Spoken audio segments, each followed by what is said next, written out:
Hola, muy buenos días. Tengan todos ustedes. El día de hoy, 20 de mayo de 2022, damos por concluida la Semana de las Aportaciones Científicas y Tecnológicas del IPN al Desarrollo de México. Un ciclo de conferencias que se dieron en el marco del 21 de mayo, Día del Politécnico. Es un honor tener aquí con nosotros en esta última sesión al doctor Jaime Rueda Gaxiola, maestro decano de la ESIA Ticomán. Y es doblemente congratulante precisamente porque en este año festejamos el centenario de una de las escuelas fundadoras de nuestro Instituto Politécnico Nacional, la Escuela Superior de Ingeniería y Arquitectura, la ESIA, que se creó en 1922 gracias a los trabajos de, uno de sus fundadores importantes, Manuel de Anda y Barreda, y tuvo diferentes cambios hasta que se incorpora al Instituto Politécnico Nacional en 1936. Como saben, la ESIA en su centenario ha hecho aportaciones importantes al ámbito del desarrollo nacional. Las carreras de ingeniería civil que se imparten en la ESIA Zacatenco, la carrera de ingeniería y arquitectura que se imparte en la ESIA Tecamachalco, y las carreras de ingeniería geofísica, ingeniería geológica, ingeniería petrolera, ingeniería topográfica y fotogramétrica que se imparten en la ESIA Ticomán. Han dado egresados que han hecho aportaciones importantes a lo largo y ancho de la República. Estamos de mantener largos porque el doctor Jaime Rueda Gaxiola tiene un extenso currículum, maestro decano de la ESIA Ticomán, y me voy a permitir, doctor, leer parte de su gran trayectoria académica. El doctor obtuvo el título de ingeniero geólogo en la ESIA en 1961 con mención honorífica. En 1961 inició su actividad profesional en el Consejo de Recursos Naturales No Renovables. En 1962 fue miembro de la Comisión de Ayuda Técnica de México a Nicaragua. En 1967 obtuvo el doctorado en la Universidad de Lille, Francia, con mención honorífica. Allá las palabras con las que se dice es hace bien, très bien, si no me equivoco, maestro. Muy bien. En 1968 ingresó como investigador científico en el Instituto Mexicano del Petróleo. En 1978 fue fundador y jefe del Departamento de Palinoestratigrafía y Geoquímica del Petróleo. En 1979 formó parte del equipo científico internacional a bordo del barco oceanográfico Global Challenger. Es autor de libros monográficos sobre palinología y riesgos geológicos. Ha publicado artículos científicos sobre geología petrolera y de divulgación científica en revistas nacionales e internacionales. Ha presentado ponencias, coloquios, congresos y convenios nacionales e internacionales en varios países. Solo por nombrar algunos: Estados Unidos, Inglaterra, Francia, Cuba, China, España, Italia, Marruecos, Noruega, Irán, Colombia, Australia, Canadá y Sudáfrica. El maestro Rueda Gaxiola, desde 1972, es profesor investigador de la ESIA IPN, por lo que cumple 50 años también de una trayectoria académica en el Instituto Politécnico Nacional, donde fue su director académico y director de la ESIA también. Actualmente es decano de la ESIA Ticomán. Ha dirigido tesis de licenciatura en maestría y doctorado. Ha impartido cursos de posgrado en la Facultad de Ciencias e Ingeniería de la UNAM y cursos superiores para personal del Instituto Mexicano del Petróleo, de Pemex y de la República Popular China y Venezuela. También ha dado cursos de posgrado para universidades allá en Venezuela. Representando al IPN, concursó en la selección del primer astronauta mexicano, el doctor Rueda Gaxiola. Desde 1988 es investigador nacional del Sistema Nacional de Investigadores del CONACYT.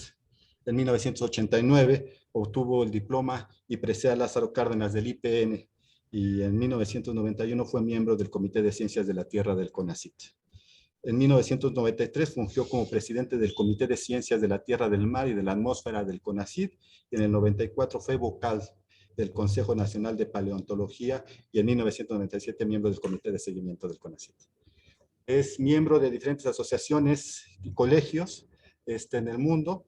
Ha colaborado como vicepresidente de la Asociación de Ingenieros Geólogos del IPN, vicepresidente de la Asociación Mexicana de Geólogos Petroleros, vicepresidente de la Sociedad Geológica Mexicana y vicepresidente del Colegio de Geólogos de la República Mexicana.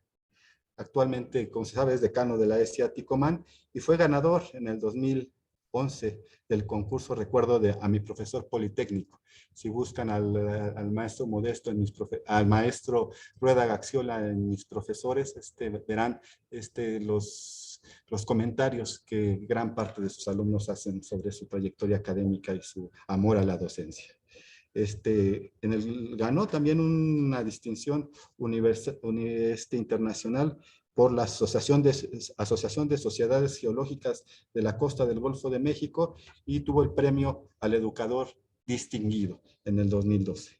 Desde el 2016 es titular de la Academia de Ingeniería de México y en el 2018 recibió la presea y diploma Manuel de Anda y Barreda, el fundador de la ESIA. En 2019 fue reconocido su mérito profesional por la Sociedad Geológica Mexicana por sus aportaciones a la geología mexicana. Como ustedes acaban de escuchar, es una trayectoria académica de 50 años y más, 50 años en la docencia y más como investigador, como coordinador, como integrante de asociaciones internacionales, y es un honor tenerlo en esta plática que dará para concluir la Semana de Aportaciones Científicas y Tecnológicas del IPN al Desarrollo de México. La plática será Contribuciones del IPN al Desarrollo de las Ciencias de la Tierra, la Industria Petrolera, 100 años de la Escuela Superior de Ingeniería y Arquitectura. Doctor Rueda Gaxiola, es un placer tenerlo aquí. Le cedo la palabra, doctor.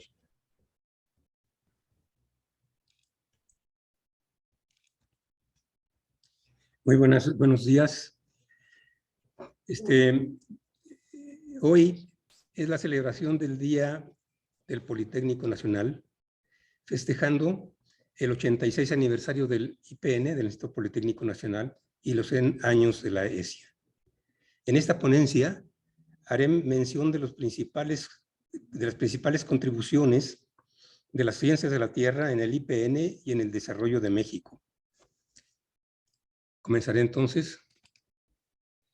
En la parte media del siglo XX, nuestro país fue representado en los libros de texto de cuarto año de primaria como el cuerno de la abundancia, indicando que contenía recursos forestales, minerales, petroleros, agrícolas, pecuarios tan vastos que únicamente estaban esperando su explotación para ser la base del desarrollo social y económico que nos llevaría a formar parte de los países más prósperos.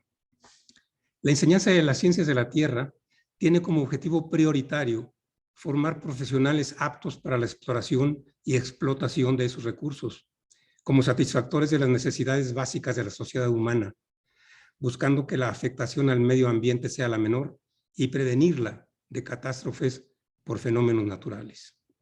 Los ingenieros topógrafos, geofísicos y petroleros y geólogos egresados de la unidad Ticomán de ESIA IPN tienen esta importante misión. Manuel de Anda y Barreda fue el fundador de la primera escuela técnica de construcción. Realizó estudios profesionales en la Ciudad de México relacionados a la ingeniería de la Escuela de Minería y de Arquitectura en la Academia de San Carlos. También recibió el título de topógrafo e hidrógrafo en la ciudad de Pachuca, Hidalgo, en 1902, presentando la tesis precisamente sobre los métodos de nivelación. Esto fue en 1899 y hizo mención y describió el método topográfico, el método trigonométrico y el método barimétrico.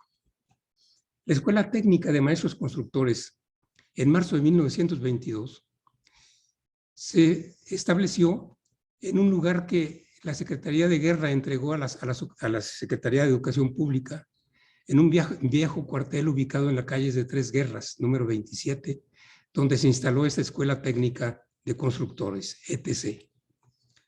En la Escuela Técnica de Maestros Constructores, esta escuela se convirtió en la Escuela Técnica de Maestros Constructores, ETMS, creada en 1922 y fundada por el ingeniero Manuel de Anda y Barreda. Ahí se formaban ya técnicos de diferentes ramas de la construcción y en 1926 ingenieros en las carreras de capitán de minas y de perforador de pozos petroleros relacionadas con las ciencias de la tierra.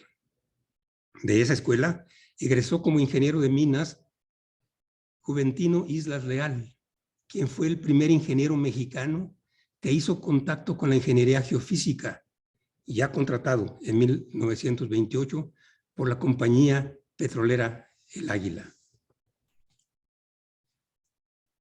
La Escuela Técnica de Maestros Constructores en 1931 se convirtió precisamente en la Escuela Superior de Construcción. Esta Escuela Superior de Construcción ocupó el edificio que se encuentra todavía actualmente aquí en la calzada México-Tacuba. En ella, en 1932, se adecuaron las carreras para dar origen a las de ingeniero arquitecto y de ingeniero civil. Por acuerdo ministerial, fue aprobado el plan de estudios de la Escuela Politécnica, integrada, entre otras, por la Escuela Superior de Construcción y por la Escuela Superior de Mecánica y Electricidad, antecesora del actual ESIME. En ella se formaron los destacados ingenieros electricistas Antonio García Rojas, Santos Figueroa y Jesús Basurto García, quienes, después de la expropiación petrolera, ya en Pemex, dedicaron su vida profesional al desarrollo y establecimiento de la ingeniería geofísica mexicana. Como vemos, los fundadores de estas carreras, que son de gran importancia en la exploración y explotación de yacimientos petroleros, tienen su origen en escuelas antecesoras al Politécnico Nacional. Pero en ella ya se formaban entonces profesionales que después serían de gran prestigio internacional. Esta escuela estaba situada en la ciudad politécnica, en lo que fue la hacienda de Santo Tomás. En esta panorámica que vemos aquí, vemos precisamente de manera muy clara lo que es actualmente el cuadrilátero del Politécnico, donde se encuentra la biblioteca también, y el estadio que en ese tiempo era el símbolo del crecimiento de lo que sería la ciudad politécnica. En 1934 tomó la presidencia de México el general Lázaro Cárdenas del Río, quien fue el creador del Instituto Politécnico Nacional. El 2 de diciembre de 1934, el general de división Lázaro Cárdenas del Río, como presidente de México, presentó el programa de educación pública, del cual se seleccionaron los siguientes párrafos. Los institutos regionales deberán atender de preferencia las funciones de investigación científica convenientes para el estudio profundo de nuestros más graves problemas regionales y de aquellos que se relacionen con la solución de los medios de alimentación, salud, vestido y casa de las clases proletarias. Atender no solamente a la divulgación de los más importantes conocimientos, sino que prestarán un servicio social a la colectividad, resolviendo consultas, instalando laboratorios, abriendo museos, exposiciones, ciclos de conferencias, viajes de exploración en el país y en el extranjero. Cumplir un plan de estudios que tenga como columna vertebral la ciencia, la tecnología, la técnica y los laboratorios y los talleres. Estos son los fundamentos en los que se establece el Instituto Politécnico Nacional. El general Lázaro Cárdenas tomó posesión de la presidencia el 30 de noviembre de 1934 y el 1 de enero de 1936 el Instituto Politécnico Nacional inició sus actividades tendientes a la formación de los técnicos que requería el país para llevar a cabo su desarrollo industrial. Y el 30 de enero, la Escuela Superior de Constructores cambió de nombre a la Escuela Superior de Ingeniería y Arquitectura, es decir, la ESIA de hoy, donde se formarían los primeros ingenieros egresados de las carreras de ingeniero civil, hidráulico, ingeniero civil en vías terrestres, ingeniero civil sanitario e ingeniero arquitecto. Este es el escudo de la ESIA, de la Escuela Superior de Ingeniería y Arquitectura, en el año de 1936. La estructura de un puente colgante colocado en la parte superior simboliza la aplicación de la ingeniería civil. Los edificios que se aprecian en la parte inferior representan la aplicación de la arquitectura y la construcción de edificios. El rectángulo de la base está relacionado con las ciencias de la tierra. El 18 de marzo de 1938 se llevó a cabo el proceso de expropiación petrolera. En este documento, el general Lázaro Cárdenas del Río establece: es preciso que todos los sectores de la nación desarrollen a partir de este momento una mayor actividad para crear nuevos recursos que vengan a revelar cómo el espíritu de nuestro pueblo es capaz de salvar la economía del país. Este concepto básico se ha cumplido en lo que es el desarrollo del Instituto Politécnico Nacional. 3 años después, en 1941, la ESIA, la Escuela Superior de Ingeniería y Arquitectura, presenta sus planes de estudios. En ellos aparecen ya las carreras de ingeniero arquitecto, ingeniero sanitario, ingeniero de caminos, ingeniero hidráulico. Y aparecen por primera vez las carreras de ciencias de la tierra, ingeniero topógrafo e hidrógrafo, ingeniero minero, ingeniero geólogo, ingeniero petrolero. La carrera de ingeniero minero fue posteriormente transferida a la Universidad de Guanajuato. Pero también aparecen las carreras de ingeniero químico petrolero, ingeniero químico industrial e ingeniero metalúrgico. Esto como base de la separación que se efectuó en 1948 de estas carreras para dar origen a la escuela de la Lesiquie, que ahora conocemos. En este plan de estudios había también las condiciones para poder llevar a cabo los títulos de constructor técnico, técnico en lubricantes, técnico en cianuración, técnico en gases, técnico petrolero, técnico minero, maestros en perforación, técnico en geología, en minería, técnico en geología cuando eran condiciones petroleras. Como ven, ya en 1941, entonces, la Escuela Superior de Ingeniería y Arquitectura llega entonces a ser reconocida ampliamente desde el punto de vista de la preparación de una gran cantidad de ingenieros y de técnicos que servirían para el desarrollo nacional de nuestro país. En aquel tiempo, la ESIA se encontraba a un lado del estadio que vimos en lo que fue la Ciudad Politécnica en 1952. Pero en 1952, en ese año precisamente, se llevó a cabo la inauguración de la ESIA ya fuera de la zona central de la Ciudad Politécnica. En este caso, precisamente, fue el presidente, el licenciado Miguel Alemán, quien hizo precisamente esa designación y esa inauguración en lo que fue llamada la Ciudad Politécnica. En la ESIA, en la Ciudad Politécnica, en 1953, se instaló en su nuevo edificio, ubicado en Plan de Ayala, esquina con la calle de Carpio. Hoy es la Escuela Superior de Enfermería. Esta escuela, entonces, tuvo como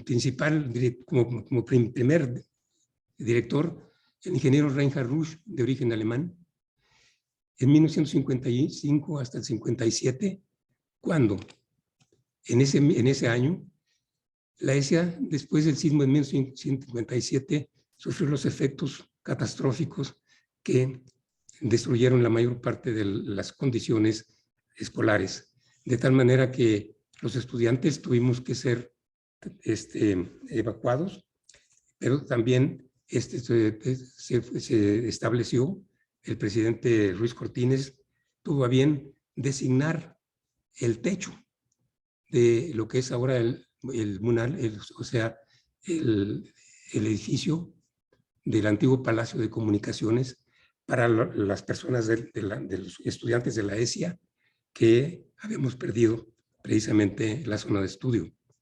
En este lugar estuvimos entonces el primer semestre, el primer año, el segundo año, y ya para entonces se empieza a desarrollar lo que fue la unidad profesional Zacatenco, cuando el presidente Ruiz Cortines hizo toda una serie de trámites para que los terrenos en el norte de la Ciudad de México, ¿sí?, fueran expropiados y en esos terrenos se empezaran a construir los edificios que serían posteriormente la unidad profesional de Zacatenco.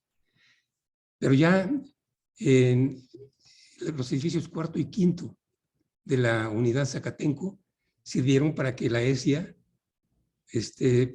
comenzara sus trabajos escolares, y en ella terminamos nosotros en nuestra generación lo que fue la carrera de ingeniero geólogo. Posteriormente, el ingeniero petrolero José Rodríguez Cabo fue director de la ESIA a partir de 1960 hasta 1963. En 1960 la generación de geólogos egresó ya de la ESIA Zacatenco. La generación de ingenieros geólogos fue y es muy bien recibida, fue muy bien recibida por Petróleos Mexicanos. Aquí ven ustedes de los 30 egresados de esta carrera de ingenieros geólogos, 18 que vemos aquí con estrellas amarillas iniciaron su trabajo profesional en Petróleos Mexicanos y comenzaron entonces a ser parte de ese desarrollo que el general Cárdenas había pensado que podría efectuarse en México al desarrollar las carreras relacionadas con la expropiación petrolera. En 1964 se llevó a cabo la inauguración de la unidad Zacatenco. Esta inauguración de la unidad profesional Zacatenco en el 64 marcó entonces ya el gran desarrollo correspondiente a la zona profesional, pero ya con 9 edificios. La ESIA ocupó de inicio el edificio 9, que vemos aquí en la parte final, ¿sí? Y la parte de arquitectura en los edificios que se iban a construir posteriormente, el 10 y el 11. En 1970, en este lugar, fue precisamente fundada la carrera de ingeniero geofísico en la ESIA. Después de que había, recuerden ustedes, un gran antecedente establecido por ingenieros que eran ingenieros electricistas o de otras carreras y que se habían poco a poco familiarizando con las técnicas de exploración geofísica.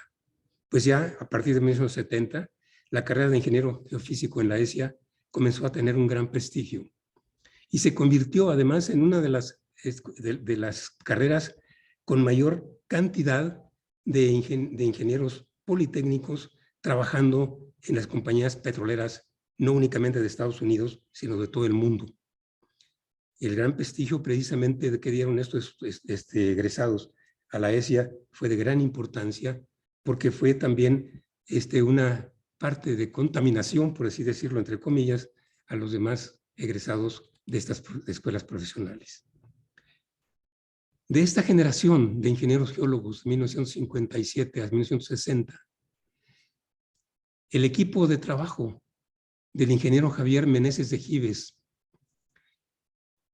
que fue el gerente de exploración de la zona sur de Petróleos Mexicanos, en 1972 se llenó precisamente de gloria, cuando 5 de esos 18 geólogos que habían entrado a Petróleos Mexicanos a trabajar,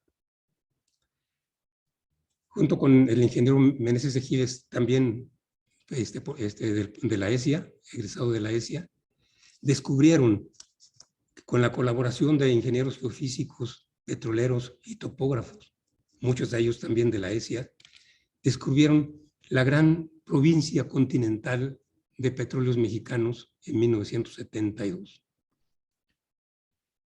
Los espectaculares éxitos de Pemex en la región de Chiapas, Tabasco, cubrieron de gloria a los geólogos politécnicos.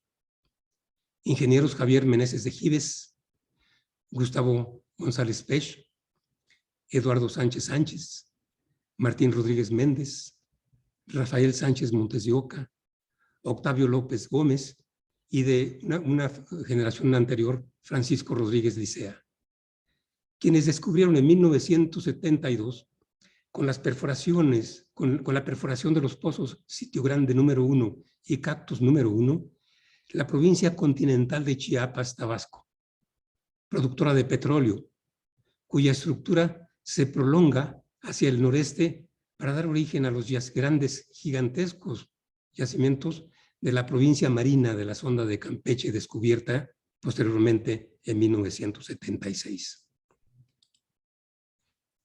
La provincia continental y marina de Pemex en 1976 está en este plano que vemos aquí. Los descubrimientos de los pozos Sitio Grande y Cactus se llevaron a cabo en el medio continental, aquí en la parte del sur. Y poco a poco se dieron cuenta que las estructuras en donde se encontraban estos yacimientos se prolongaban hacia la parte del interior del Golfo de México. Y ahí se descubrió posteriormente lo que fue la continuación en lo que se conoce como la cuenca marina de la sonda de Campeche, y que posteriormente se describía ya con el nombre de Cantarell. En el 40 aniversario de la terminación del pozo Sitio Grande número 1, descubridor de la provincia petrolera de Chiapas, Tabasco, el ingeniero Eduardo Sánchez Sánchez, en 2010, había hecho la siguiente observación. Los grandes descubrimientos de hidrocarburos en rocas carbonatadas del Mesozoico, dentro de los estados de Chiapas y Tabasco en 1972, influyeron en forma definitiva en las condiciones económicas, sociales y políticas del país. Esta sentencia fue de gran importancia porque ya representaba lo que iba a ser el desarrollo de petróleos mexicanos gracias a los descubrimientos de los geólogos de la ESIA, del Politécnico, en ese año 1972. Si vemos la exploración petrolera nacional de 1910 al 2006, en esta gráfica, aquí sería 1910, el inicio de la gráfica, y al final en el 2006. Podemos ver entonces cómo se fue desarrollando la industria petrolera, primero con la gran influencia de las compañías petroleras extranjeras en esta parte. La línea azul nos marca precisamente las condiciones en que se fue desarrollando la producción de petróleo en la primera etapa, antes de la expropiación petrolera. Ven ustedes, esto corresponde entonces a la producción de petróleo en la línea azul. En la parte inferior vemos la línea roja que corresponde a la producción de gas natural, precisamente asociado en muchos de los casos a la explotación del petróleo. A partir de este límite se tiene entonces el cambio entre lo que fue la explotación por compañías extranjeras a la explotación por petróleos mexicanos, la compañía entonces representativa del gobierno mexicano a partir de la época del general Lázaro Cárdenas. En este tiempo entonces se tuvo una época de adecuación de las condiciones de exploración y explotación muy lenta. ¿Por qué? Porque cuando se expropió el petróleo, las compañías entonces se llevaron los recursos que tenían para llevar a cabo esa exploración pero también se llevaron sus técnicos, la mayor parte de ellos. Como consecuencia, entonces, fue a raíz de 1938 que vino la necesidad de crear los nuevos técnicos, pero técnicos mexicanos. Muchos de ellos formados, como ya vimos, en la parte correspondiente a lo que es actualmente la ESIA, en lo que corresponde a la parte petrolera. La producción, entonces, de petróleo fue incrementándose muy lentamente. Aquí vemos en esta primera línea vertical el descubrimiento de los yacimientos iniciales de la parte de Sitio Grande y también de Cactus, o sea, el descubrimiento de la parte de los yacimientos continentales por Pemex. Y la siguiente línea vertical está marcando el descubrimiento de la sonda de Campeche en esta parte. Y vean ustedes el paralelismo con el incremento de la producción petrolera, precisamente con este descubrimiento, gracias al descubrimiento inicial de la parte continental. De tal manera que esto motivó un cambio, como dijo, cité hace rato la frase, digamos la sentencia del ingeniero Sánchez, un cambio en cuanto a la organización, no únicamente de Petróleos Mexicanos, sino la organización de la economía nacional. Por ejemplo, vean ustedes aquí, México se convirtió en el cuarto productor mundial, ¿sí? En el 18 de marzo de 1981. Es decir, estamos aquí, en este pico que vemos aquí. Con una producción de ¿cuánto? De 2.550.000 barriles por día. Y vean ustedes el incremento también de la producción del gas natural. Esto fue de gran importancia. ¿Por qué? En cuestión de unos cuantos años, desde 1972 hasta la parte del 81, se lleva a cabo el cambio que cité hace rato de gran importancia para la industria petrolera, para Pemex. Pero inmediatamente aparece entonces la planificación de estas riquezas desde el punto de vista del desarrollo nacional. Esto se manifiesta de manera muy clara en lo que fueron los 5 años de realizaciones de la industria petrolera de 1977 a 1981. En 1981 ya la explotación y exploración se efectuaba en el mar, con una alta producción ya de petróleo marino, en los yacimientos marinos.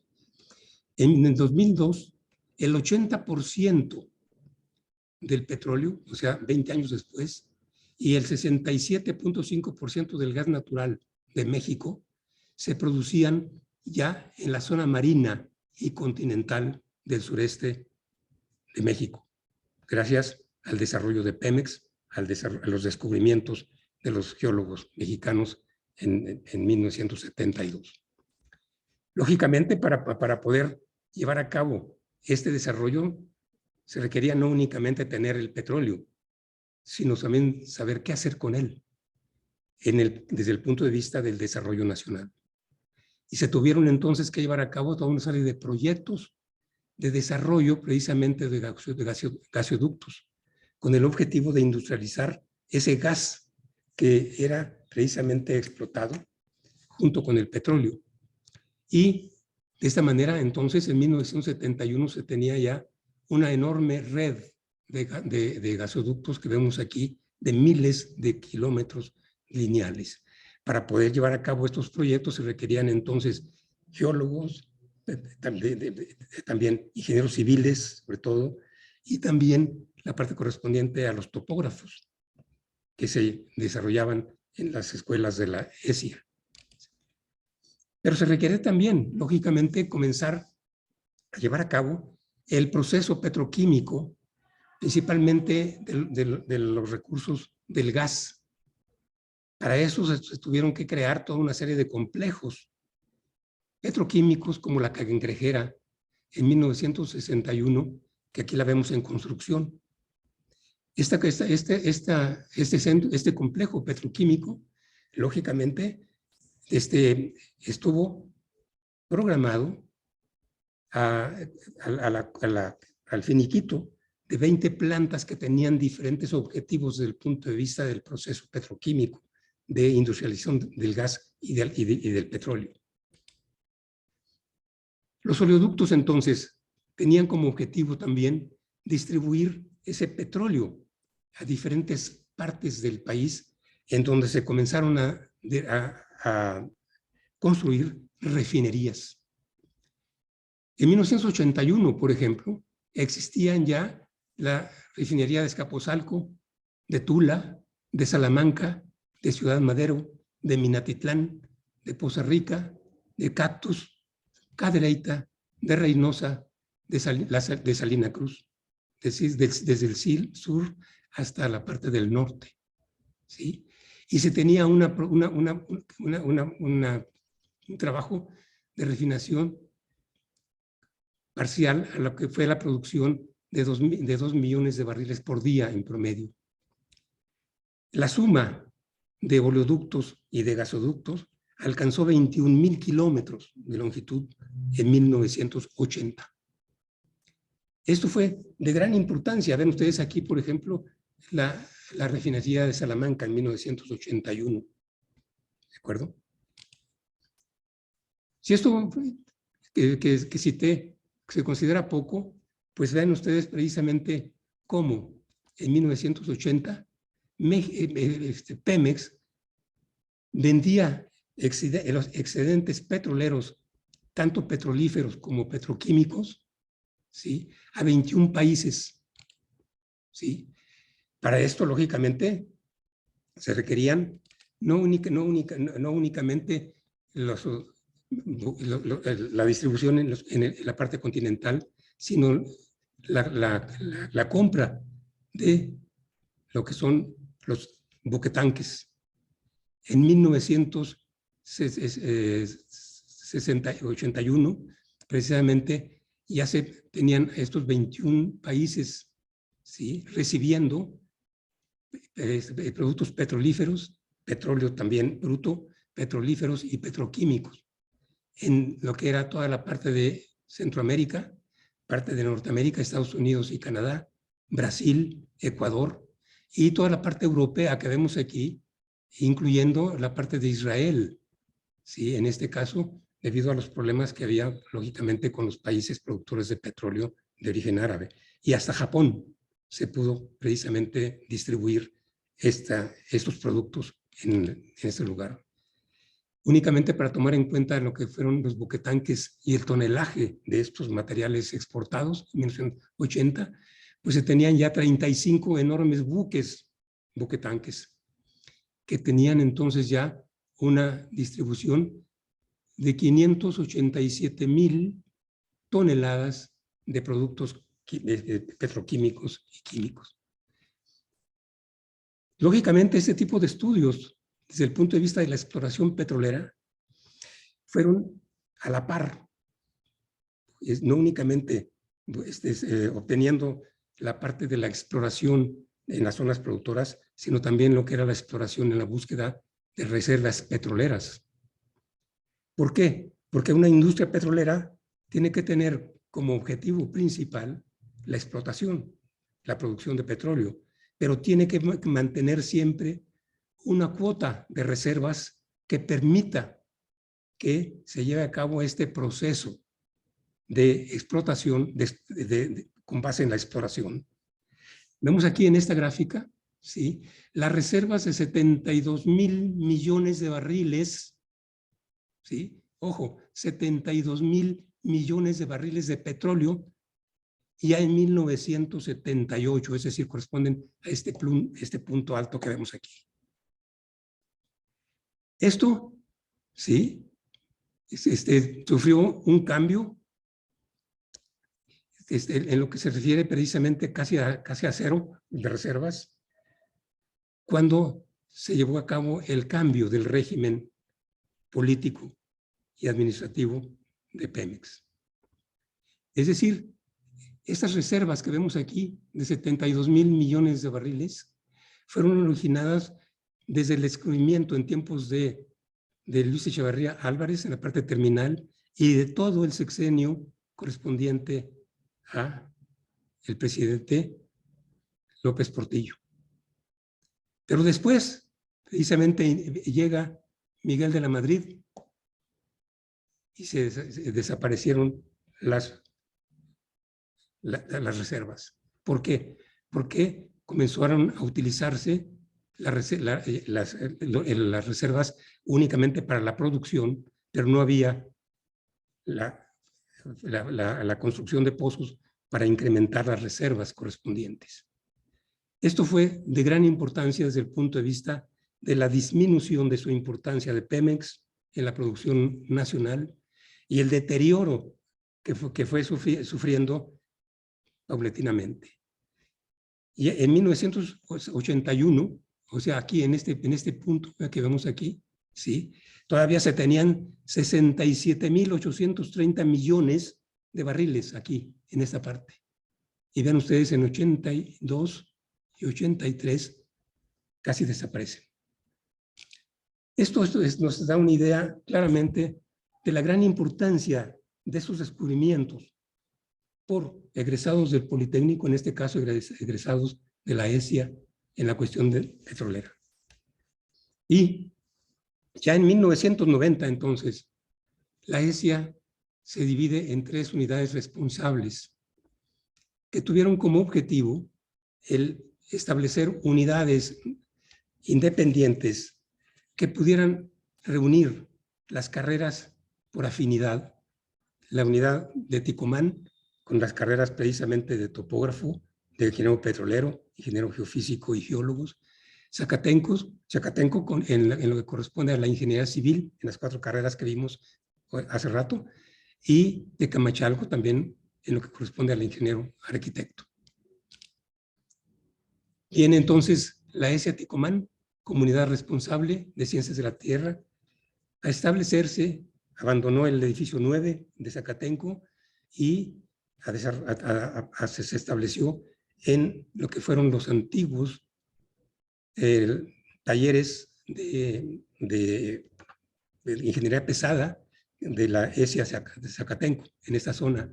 Y ahí se desarrolla entonces lo que es actualmente Ciencias de la Tierra, con sus modernos edificios, que se tiene, este es el administrativo, y no se pueden ver aquí los edificios de laboratorios y de aulas. Este ejemplo de lo que fue realmente la labor de los geólogos petroleros mexicanos, de la ESIA, como impulsores del desarrollo de México, está muy bien reconocida, pero últimamente únicamente. Durante muchos años se ignoraba quiénes habían sido los descubridores. Con el tiempo, entonces, también nos dimos cuenta de que había yacimientos minerales, yacimientos de hidrocarburos, de geotérmicos, yacimientos de acuíferos, también descubiertos por ingenieros egresados de la ESIA, y que muchos de ellos, en el caso de la ingeniería civil sobre todo, tenían grandes reconocimientos en lo que son las construcciones de presas, de puentes, y también en lo que se refería precisamente a la parte de las vías de comunicación. Y la labor de los arquitectos en lo que fueron la construcción de obras urbanas y la estructuración de las condiciones de las ciudades. Pondré únicamente como ejemplo, complementaré la parte de los geólogos petroleros con el desarrollo de las presas hidroeléctricas del río, precisamente Grijalva, en la parte de Chiapas. En esta parte de Chiapas se construyeron desde 1958 con la presa de Malpaso, aquí en esta parte, hasta los años 90, 4 grandes hidroeléctricas. La hidroeléctrica precisamente de Malpaso, sí que cité hace un momento, la de Chicoacén en 1980, la de la Angostura en 1986 y la de Peñita hasta más reciente. Todas ellas en el río Usumacinta, perdón, en el río Grijalva, en esta parte. Aquí ven ustedes en esta imagen las grandes construcciones que tuvo que hacer la Compañía Federal de Electricidad para encontrar el suministro de energía eléctrica no contaminante. Estamos hablando entonces de tiempos de hace ya muchas décadas en esta parte. Uno de los datos más importantes que puedo citarles es que en el 2009, no hace mucho, se generaban 44% del total de energía eléctrica, hidroeléctrica disponible en el país a partir de estas hidroeléctricas que acabo de citar, que están actualmente casi cerradas. Si el éxito de ellos estuvo basado en la construcción de estas grandes obras en las que participaron también ingenieros topógrafos en lo que fue el trazado, no únicamente de las obras físicamente, de las cortinas, etcétera, sino también de los ingenieros civiles y también, lógicamente, de todos los equipos que tuvieron que desarrollarse para poder trazar la distribución de las torres de distribución de la energía eléctrica a nivel nacional. Pero también, recientemente, en el 2012, ustedes recordarán la terminación más bien del puente del río Baluarte, que se encuentra precisamente en la supercarretera Durango-Mazatlán, que tiene 230 kilómetros de longitud. En el límite entre lo que son los estados de Sinaloa y de Durango se encuentra el río Baluarte. Y ahí se construyó precisamente el puente Baluarte o el puente del río Baluarte, con 1,124 metros de largo, desde aquí hasta acá, 20 metros de ancho, ¿sí? Y 402 metros de altura desde el centro hasta lo que es la parte del río. Actualmente es el segundo puente a nivel mundial en cuanto a este récord que originalmente lo tuvo precisamente el puente del río Baluarte. Pero la carretera en Durango-Mazatlán, con sus 230 kilómetros, tuvo que construir una gran cantidad de túneles y puentes en donde participaron una buena cantidad de geólogos de la ESIA y también en la construcción de puentes y de los mismos túneles. Con esto, únicamente quiero decirles que la ESIA, en el área de ciencias de la Tierra, ha desarrollado a través de toda su historia una gran actividad tendiente a lo que es el desarrollo de México. Con esto entonces termino mi plática y les recomiendo que lean este resumen que hice yo de todo lo que acabamos de ver, o casi todo lo que acabamos de ver, relacionado con el desarrollo de los nuevos geólogos a partir de mi generación 57-60, y como un homenaje precisamente al descubrimiento de esos yacimientos de la parte del sur de México, de la zona continental y de la zona marina. Con eso termino mi plática.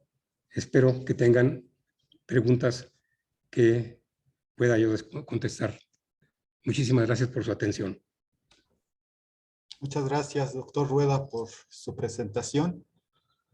Adelantando un poco lo escrito en su libro, doctor Roderick Eykamp, un estudioso de las redes en México, de las élites también, tiene un método que también se llama método prosopográfico de construcción de unas biografías, de la biografía colectiva de los hombres. Ese estudio prosopográfico de biografía colectiva, también está el estudio de las generaciones. ¿Cómo se conforman las generaciones? ¿Cuáles son sus ideales? ¿Cuáles son sus valores? ¿Cuáles son sus aspectos de formación técnica, ingenieril en este caso? Sabemos que la generación de 1957-1960 es la primera egresada de allá de Zacatenco. Sabemos que formamos parte de un proceso histórico en donde hubo varios elementos, salida de aquí del casco de Santo Tomás, algún tiempo allá en el Palacio de Comunicaciones, en la Plaza Manuel Tolsá, y posteriormente allá en Zacatenco. La pregunta es la siguiente, maestro. Sabemos también que son los geólogos de 1957-1960, son un número numeroso, más de 30. Estuvo constituida por alumnos de diferentes estados de la República, no solamente del Distrito Federal en ese momento, en la Ciudad de México, pero hay valores en los que fueron educados. Es decir, en primera la pregunta, ¿por qué la generación del esfuerzo? ¿Qué elementos hicieron que se bautizara esa generación con ese nombre que simboliza mucho el esfuerzo colectivo de una generación que tiene que ver también con los principios institucionales del Politécnico, dar cauce, dar entrada a jóvenes, a mujeres que de otra forma no podían haber estudiado, la educación pública como elemento de movilidad social. Y por otra parte, los valores con los que fueron educados, que están los principios del Instituto Politécnico Nacional en la Ley Orgánica de 1981, los principios de corte postrevolucionario y otros elementos que tienen que ver con, pues, con los planteamientos de esta generación. ¿Qué valores educativos tuvo esta generación? ¿Por qué la generación del esfuerzo, doctor? La generación del esfuerzo lleva su nombre, pues gracias a una persona, el padre de una amiga de una de mis hijas, que un día en casa me preguntó sobre mi origen, sobre la ingeniería en la escuela y en el Politécnico. Y le platiqué precisamente de cómo se había llevado a cabo pues, mi aprendizaje desde mi infancia cardenista, que la tuve en el campo precisamente, en una escuela, la escuela artículo 123, en donde mi papá y mi mamá fueron maestros, que aplicaron, eso sí, al pie de la letra, las normas cardenistas. Y esto, lógicamente, se aplicó también a muchos de mis compañeros cuando eran niños, sobre todo los que vivían no en las zonas urbanas, sino en las zonas rurales. Porque la campaña que desarrolló el licenciado Cárdenas, perdón, el general Cárdenas, fue una campaña nacional. De tal manera que los principios se enseñaban en todas las escuelas, precisamente artículo 123 y también escuelas rurales. Y bueno, lógicamente yo creo que esto originó en nosotros pues un sello, en el sentido de que veíamos cómo las condiciones mejoraban en el campo cuando se aplicaban estos conceptos básicos cardenistas. Les platicaría únicamente que, como una referencia, mi papá, antes de ser el director de una escuela de artículo 123, fue maestro rural en una parte del norte de Durango, y en donde en esa escuela, había una granja, que esa granja tenía como objetivo que los alumnos de primaria pudieran ver los diferentes métodos de siembra y también de recolección. Y una de las cosas que llamaba mucho la atención a mi papá es que generalmente los niños que trabajaban en esa escuela, en la parte de la granja, tenían mejores resultados que sus papás en el campo. Esto fue muy importante porque entonces dependía mucho de la manera como nosotros asimilábamos las nuevas disciplinas cardenistas. Y precisamente cuando platiqué precisamente con el padre de una de mis hijas de estas condiciones, él me preguntó, ¿y cómo le hizo para estar aquí en México? ¿Y qué hizo aquí en México? Pues le platiqué todas las cosas que había tenido que hacer para poderme mantener en la ciudad. Y él entonces me dijo una cosa muy importante. Me dice, mire, yo creo que lo que usted me ha platicado es el origen de un hombre que es precisamente el esfuerzo. Y de ahí el nombre de la generación del esfuerzo. Muchas gracias, doctor. Aparte, sabemos de su trayectoria en el Instituto Mexicano del Petróleo. Y según estudios sobre el nivel de patentamiento, el número de patentamiento en México de los últimos 70 años, el Instituto Mexicano del Petróleo tiene gran número, es de las instituciones que tienen mayor número de patentes Sí, así es. en nuestro país, en América Latina, un país que produce pocas patentes en general. Ahora. Maestro, usted creó también métodos de detención de yacimientos petroleros. Sí. Trabajó en diferentes investigaciones acorde con estas metodologías y creó un método llamado palinoestratigráfico de exploración de yacimientos petroleros. Sí, así es. Esa es una de sus aportaciones, una de tantas aportaciones que ha hecho al país. ¿Nos podría hablar acerca de este método, maestro? Sí, cómo no. Este método está basado en la aplicación del estudio óptico de la materia orgánica que se encuentra en las rocas sedimentarias, de las secuencias en donde se genera el petróleo, en donde migra el petróleo y donde se acumula el petróleo.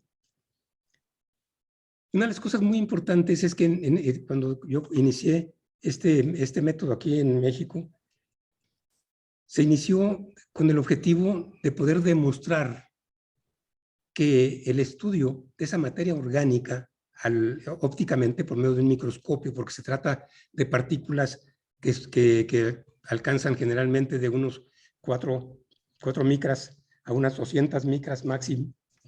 El estudio de esa materia orgánica permite identificar no únicamente la materia orgánica algácea, que es la que produce los hidrocarburos, gas y petróleo, sino además el contenido de otros organismos fósiles correspondientes a un ambiente diferente al ambiente marino. Como consecuencia, cuando se estudia ópticamente ese residuo que se obtiene de esas rocas, se puede identificar el origen de esa materia orgánica.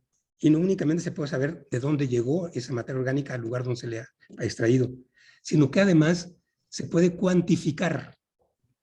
¿Sí? Se puede saber qué cantidad de materia orgánica se encuentra dentro de esa roca. Y esto es muy interesante, ¿por qué? Porque en ese tiempo, precisamente estoy hablando de 1969 y 70, más o menos, hasta el 72, ¿sí? En ese tiempo ya se conocían ciertas características que presentan las rocas generadoras de petróleo, las rocas que se llaman rocas madres de petróleo. Y esto ya había aparecido como un esbozo en un libro que se llama Geología del Petróleo, el autor es Levorsen. Este ingeniero geólogo, ¿sí?, se dio cuenta de algo muy importante, que las rocas en donde hay petróleo son rocas que generalmente contienen mucha materia orgánica y que son de color oscuro generalmente, de color café oscuro hasta casi negro. Y que se podía ya en aquel tiempo saber qué cantidad de petróleo podía generarse a partir de 1 tonelada de esas rocas.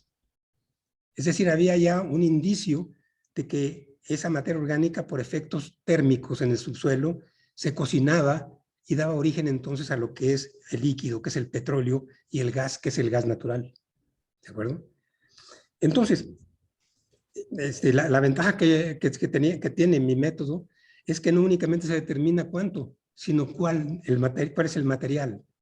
Y ese material además nos permite determinar la edad correspondiente de esa roca, porque se trata de fósiles, muchos de ellos, que se pueden perfectamente identificar y se puede saber de qué cantidad desde cuándo existieron. Como consecuencia, entonces, se puede perfectamente saber la edad de la roca. Y si se conoce la edad de la roca, entonces puede saber también cuándo se llevó a cabo el proceso de generación del petróleo por efectos térmicos y cómo ese petróleo fue migrando hacia las rocas que van a permitir el paso para llegar a lo que es un receptáculo. Es otra roca que tiene una característica muy importante. Es una roca altamente porosa y permeable y que generalmente está contenida bajo lo que es un sello. Es una roca impermeable que impide que el petróleo siga avanzando. Entonces el petróleo se va acumulando en esa roca porosa y permeable. Y se conoce entonces las condiciones también de la materia orgánica de esa roca que es acumuladora, y también la roca que es conducto y la roca que es generadora. Se tienen entonces edades, pero se conoce también profundidades. Como consecuencia se puede también saber a qué temperatura se encontraban cada una de ellas, y como consecuencia entonces se puede saber también dónde se produce el petróleo, se ha producido el petróleo de una cuenca petrolera, cómo ha migrado, hacia dónde ha migrado, y también cuándo y dónde se acumuló o debe de encontrarse acumulado. Eso es sumamente importante. Cuando hablamos precisamente del descubrimiento de los compañeros de los pozos Cactus y Sitio Grande, nos estamos refiriendo entonces a que ellos tuvieron la oportunidad como geólogos de determinar las condiciones en que ellos consideraban que se había generado el petróleo y acumulado petróleo. ¿Por qué? Porque ellos veían que había un cambio muy notable a profundidad de ciertas rocas que ellos consideraron, por medio de la geofísica, que eran rocas de carbonatos, rocas carbonatadas. Y estas rocas carbonatadas generalmente presentan condiciones de rocas acumuladoras. Y de ahí la insistencia de ellos de poder perforar un pozo que llegara a esas rocas, aunque se encontraran a gran profundidad. ¿Qué es lo que se tenía que hacer? Pues que Petróleos Mexicanos comprara un equipo o adaptara un equipo de perforación que pudiera llegar a esa profundidad. Y lo lograron, ¿sí? Y la sorpresa fue, que ya lo vimos, excelente.